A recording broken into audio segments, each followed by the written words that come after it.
ওই ব্যক্তি চাঁদাবাজি করে, সন্ত্রাসী করে, এমন লোকের কোনো মান থাকতে পারে না। যার মান আছে তারই তো মানহানি হয়। মামলা করেছে আরেকজনকে দিয়ে, গোপনে গিয়ে হলো সাক্ষী হিসাবে উপস্থিত হয়েছে। এগুলাকে আমরা বলবো গুপ্ত। আপনি ঢাকা 8-এ ফেল করেছেন, লিখে রাখুন জনাব আব্বাস। আপনাকে তারেক জিয়া এসে রক্ষা করেছে। তারেক জিয়া যদি এসে রক্ষা না করত, তাহলে আপনি মির্জা আব্বাসের ছুনোপুটিও আমরা ঢাকা 8-এ খুঁজে পাইতাম না। হালে পানি আছে, এখনো বেঁচে থাকার সুযোগ আছে। ভদ্র হন, ভদ্র হতে শিখুন। আমরা সভ্য সমাজে বসবাস করি। অসভ্য আচরণ করবেন না। অসভ্য আচরণ যদি করেন, কিভাবে আপনাকে সভ্য করতে হয়, আপনাদেরকে সভ্য করতে হয়, এটা আমাদের ভালো করে জানা আছে।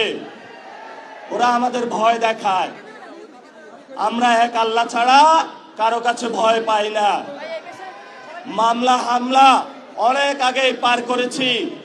শেখ হাসিনার আমলে রিমান্ডে নিয়ে আমাকে মাথা নিচের দিকে দিয়ে, পা উপর দিকে দিয়ে সারা রাত নির্যাতন করেছিল। কখনো আপোষ করার চেষ্টা করি নাই।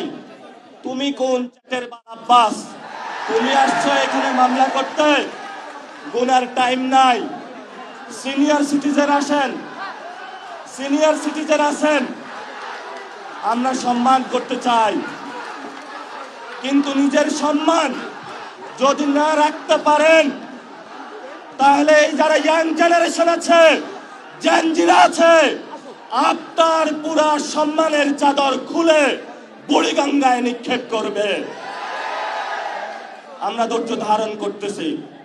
আমরা শান্তিতে বিশ্বাস করি, আমরা গণতন্ত্রে বিশ্বাস করি। ওই দিন নির্বাচনের দিন আমি যদি সেইখানে কনফ্রন্টেশনে যেতাম, হাজার হাজার স্টুডেন্ট হসপিটালে থাকতো। আমি গণতন্ত্রে বিশ্বাস করেছি, কিন্তু গণতন্ত্রের নামে আপনারা ইঞ্জিনিয়ারিং করেছেন। আমরা এখনো সহ্য করছি। দ্রুত রিফর্ম অ্যাসেম্বলি করেন, দ্রুত বাংলাদেশের সংস্কার বাস্তবায়ন করেন, দ্রুত বাংলাদেশের শহীদদের বিচার বুঝিয়ে দেন, আহতদের বিচার বুঝিয়ে দেন, শহীদ ওসমান হাদি ভাইয়ের বিচার বুঝিয়ে দেন, ধর্ষণ বন্ধ করেন। নরসিংদীতে গতকাল একটি ধর্ষণ হয়েছে। আপনার সন্তান আছে, তাকে আপনি নিরাপত্তার চাদরে আবৃত করে রাখেন। আমার সন্তান, আমার মা বোনের যেদিন নিরাপত্তা দিতে পারবেন, সেদিনই আপনি জনতার প্রধানমন্ত্রী হবেন। এর আগে হবেন না, হবেন না। আমরা একটা আশঙ্কার মধ্যে দিনাতিপাত করছি। আইন শৃঙ্খলার অবনতি হয়েছে। এই বরিশালবাসী আওয়ামী লীগের অনেক নির্যাতন সহ্য করেছে। শেখ হাসিনার আত্মীয় স্বজনকে তারা বসিয়েছিল এখানে, কিন্তু বরিশালবাসী অগ্নিজরা বক্তব্য, রাজপথে লড়াই করে এইখানে যারা আব্দুল্লাহ গং ছিল সকলকে ইন্ডিয়াতে বিতরণ করেছিল। বরিশালবাসীর সাথে কেউ পাঙ্গা নিতে আসবেন না।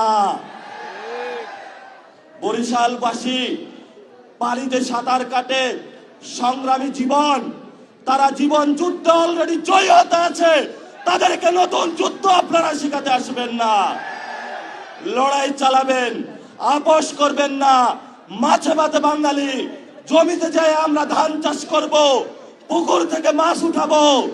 আমাদের ইন্ডিয়ান কোনো কিছু প্রয়োজন নাই। বাংলাদেশে পর্যাপ্ত জিনিস আছে। মান মর্যাদা নিয়ে বাঁচবো। স্বাধীনতার প্রশ্নে কারোর সাথে আপোষ করব না। সংগ্রাম চলবে, লড়াই চলবে। বাংলাদেশ মুক্তি পাবে।